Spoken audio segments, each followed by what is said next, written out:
ఫిరాయింపు ఎమ్మెల్యేలకు మంత్రి పదవులు ఇవ్వడాన్ని నిరసిస్తూ వైఎస్ఆర్సీపీ ప్రజాస్వామ్య పరిరక్షణ ఉద్యమానికి పిలుపునిచ్చింది. ఇందులో భాగంగా కర్నూలు అంబేద్కర్ విగ్రహం వద్ద వైఎస్ఆర్సీపీ శ్రేణులు ఆందోళన చేపట్టాయి.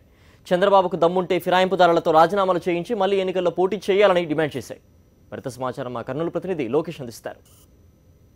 పార్టీ ఫిరాయింపులకు పాల్పడిన ఎమ్మెల్యేలకు మంత్రి పదవులు కట్టడంపై కర్నూలు జిల్లాలో వైఎస్ఆర్సీపీ ఆందోళన బాట పట్టారు.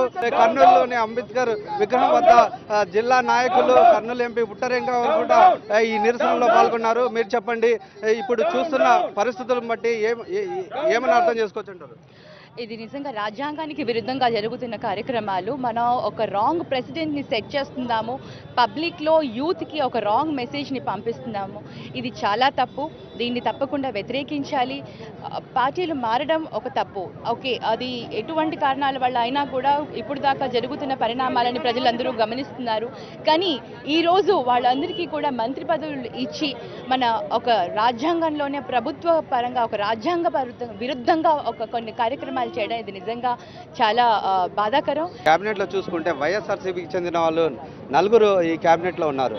దీన్ని బట్టి ఏమర్థమవుతుంది అంటే టీడీపీలో సమర్థవంతమైన నాయకులు లేరంటారా? ఇది తెలుగుదేశం ప్రభుత్వమా లేకపోతే సంకీర్ణ ప్రభుత్వమా లేదంటే వైఎస్ఆర్ ప్రభుత్వం మాకు అర్థం కావట్లేదు ఉన్నాడు స్వయం ఆయనే. అంటే దీన్ని బట్టి ఏమర్థం చేసుకోవచ్చు అంటే చంద్రబాబు నాయుడు ఎప్పుడు అడకతిన బుద్ధి తప్ప స్వయాన తన స్వయం శక్తితో ఎదుగుదామో చేద్దామో ఇదో నేను స్వయాన్ని పనిచేసిన అనేటువంటి పరిస్థితి ఎప్పుడు లేదు. పార్టీ మామ నుంచి వెన్నుపోటు పొడిచి తెచ్చుకున్నాడు. డెమోక్రసీ ద్వారా ఏం చెప్పదలుచుకున్నారు? మేము వైఎస్ఆర్ కాంగ్రెస్ పార్టీ తరఫు నుంచి ఈరోజు కరపత్రాలు కూడా కొట్టించడం జరిగింది. ఎందుకంటే ప్రజలకు తెలిసి రావాలా, గవర్నర్కి ఆర్టికల్ 102(2) అండ్ 191(2) ప్రకారంగా మీరు ఎమ్మెల్యేస్ని డిస్క్వాలిఫై చేయొచ్చు.